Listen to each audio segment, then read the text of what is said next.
I am sitting with a very influential man in the logistics space, Anthony Maddalena, who has been responsible for training many sales professionals in the industry. Life as we know it is different. Let's be honest. If you're a sales professional in the logistics space, things are not what they used to be. To help us talk each other off the ledge, or perhaps give us some words of encouragement, I would like to welcome you, Anthony, to the show tonight. Tell us, before we begin, this crisis that has hit us, how has it affected you personally? And what can we just do to stay positive? I think that's a very good question, and thanks obviously for inviting me onto your show. I think it has certainly for my logistics clients been a very trying time, to say the least. I think that what they're finding is that obviously because of the various lockdowns across the world, it's quite a frustrating time. So for instance, I know of one country manager of a major logistics firm who has recently, quite rightly, invested in a very large warehouse as part of his eco initiative, a sustainable initiative. But that warehouse is now laying empty because it's impossible for him, obviously, and his organization to be able to import the goods that they need from China, which is one of their main suppliers. So it's a very frustrating time. But I think in terms of what I think about how to deal with this crisis and what I would probably advise logistics professionals, and certainly what I'm hearing from people in the logistics community, is that now is the time not to be hibernating so much as working on strategizing and working on deepening our relationships with our clients and our suppliers. That's really what this time is about. Yeah, it's that whole relationship game, Anthony, and it's so important at this particular time. Now, this is not going to last forever. I mean, but what I want to talk about now is, many sales professionals in the logistics industry are stuck, in inverted commas, at home. And what do they do right now?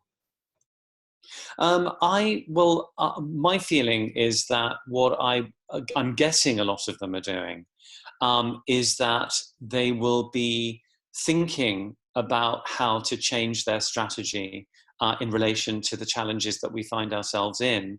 The simple fact of the matter is, as you and I know, eventually the upturn will happen.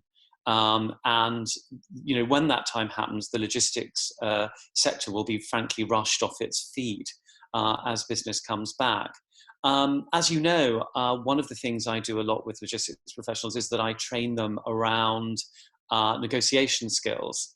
And one of the things that I talk about in my negotiation skills courses is how well prepared are we? How much do we know about our counterparties across the table? And my feeling is that this time now is a very good time for logistics professionals to be reaching out to their suppliers and to their clients and asking questions. What do you need right now from us? What are you going to need at the other side of this? And to do what they can, particularly with regard, I would say, to suppliers, to do all of that relationship building work to find out about what in the new world are going to be the important needs, requirements, plans, for their counterparties, so that when they go into the negotiation table and the negotiating starts again, they're that much better prepared to be able to create opportunities for mutual gain for both parties and to achieve much better deals more quickly. Absolutely. And it's about getting to those clients. And you also mentioned suppliers as well and chatting to them. And logistics professionals, sales professionals especially, go out to them and say, what can I do to help? What can I get you? How can I get you through this? How can we help each other? I want to talk a little bit about now the kind of, I hate to use the word logistics. I know it's a bit of a pun, but the logistics of now having to work from home. So you and I are having a great conversation on Zoom right now. It's definitely having, the kind of the way of the future. Do you think it's possible to create the same level of relationship and the same strength of credibility and the same kind of level of trust that you would face to face? Do you believe it's possible, or getting close to being possible, to having that same effect using a digital mechanism like this one? I actually personally think that it is, but I think that there may be cultural issues here that we need to bear in mind. some cultures seem to thrive much more on physical contact than others. I would say that if you're talking about our sort of, for want of a better expression, our Anglo-Saxon cultures, those countries where English language is spoken, such as obviously the UK, the US, South Africa, Ireland, places like that. The US, I know, has had a long-standing culture of doing lots of things over the telephone and over Skype or whatever it may be, because of course the distances are just so enormous in the US, you know. So I think the cultural transitioning in terms of using the remote will make much of a less of an impact, basically, in the US and places like that. And to some extent, I think the UK is the same. I think in places like India, it's much more difficult because there isn't really a culture, or hasn't been a culture in India, of actually working from home. It's just unknown really in Indian culture. Lockdown, I think it's the world's largest lockdown in terms of people that we have taking place in the Indian subcontinent. So that's interesting. But I do believe that it is. I do think that human mind and human capabilities are astonishing. I think our ability to adapt to change is, of course, as we know, the thing that has helped us to survive as a species. And I think that, and this is where mindset, of course, comes in.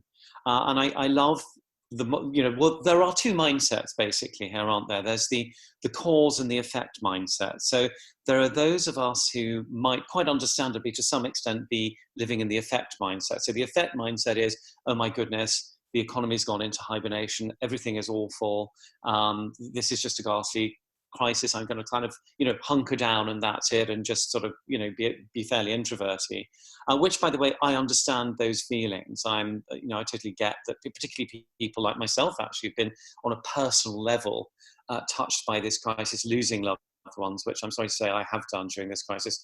They will absolutely, some of them will quite understandably, want to withdraw a little bit. But that's actually a very dangerous position, I would argue, to adopt in this particular position. What we really want to be doing is to be fostering more of a cause mindset. So that means, causing our own growth and development by proactively, in the right way, going out to our clients and our suppliers, talking to them, finding out, almost like sharing stories about what is it you really want, show me your pain even. I think we need an empathic approach right now as well. A lot of, if you look at us on social media, all of our posts right now about standing with you in solidarity at this time, and reaching out to you, those of you who have lost loved ones, but at the same time, letting people know that it's certainly not business as usual, but that business does continue and that we need to be thinking about the future and the present. Yeah, Anthony, once again, huge condolences. I mean, it's you've experienced the tragedy firsthand in your personal life with what is actually happening. But on a positive note, I think you've just inadvertently come up with an incredible piece of advice. And just kind of reading between the lines a little bit, and just if I may kind of paraphrase what you were getting close to saying, is how about this? If you're a sales professional from home right now, not sure what to do, cultural issues might take place with regards to dealing with your clients and prospects. But how about this? How about reaching out to them and gently saying, what is the best way for me to communicate with you? What is the best way for me to approach right now? What should I be aware of in your current situation? Yeah. I think that's absolutely right. And I think that is exactly what we should be doing right now. It's really finding out what makes our counterparties tick, what it is they need right now, and showing and demonstrating to them that we're in this for the long haul. You don't build successful organizations, and certainly the companies that I work with in the just not that reputation through having a short-term strategy. We absolutely need to be asking people, what is it that you need depending on your culture, depending on your specific needs, and then adapting our approach, which of course is what, it reminds me of what we talk about in our communication skills course actually that we offer. We compare good communicators to being rather like chameleons.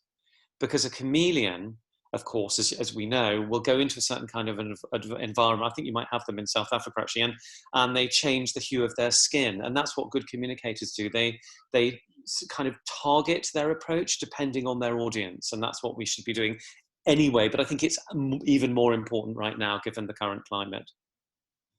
Absolutely, Anthony. Thank you so much. And, just to finish off, I want to sort of reiterate this point around, one of the reasons that we connected and we resonate so strongly on a particular level is this notion of, it's always about building credibility.